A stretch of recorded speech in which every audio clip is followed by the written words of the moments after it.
அவர் முதல்ல அரசியல் கட்சியே கிடையாது. அனைத்து கட்சி கூட்டத்துல, அரசியல் கட்சி கூட்டத்துல அவர் எப்படி வந்தாருங்கிற அடிப்படை கேள்வி. அவர் என்னைக்காவது தேர்தலில் நின்றுக்கிறாரா?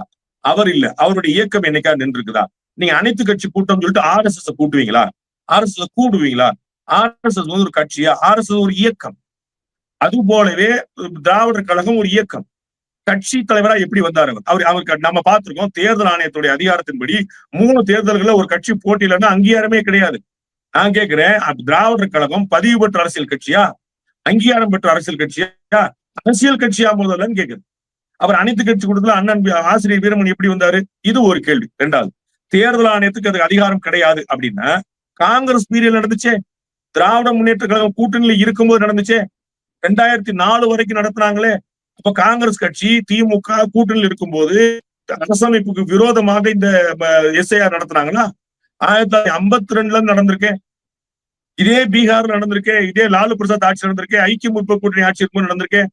இந்தியா முழுக்க நடந்திருக்கு. இது கிட்டத்தட்ட 10-12 சம்பவங்கள் சொல்றாங்க. இயர் வாரியா சொல்றாங்க எப்படிலாம் நடந்திருக்குன்னு. அப்பெல்லாம் காங்கிரஸ் கட்சி ஆட்சியில இருந்திருக்கு. அப்ப காங்கிரஸ் கட்சி அரசமைப்புக்கு விரோதமாக செயல்பட்டு தான் இந்த SIR நடத்துச்சா?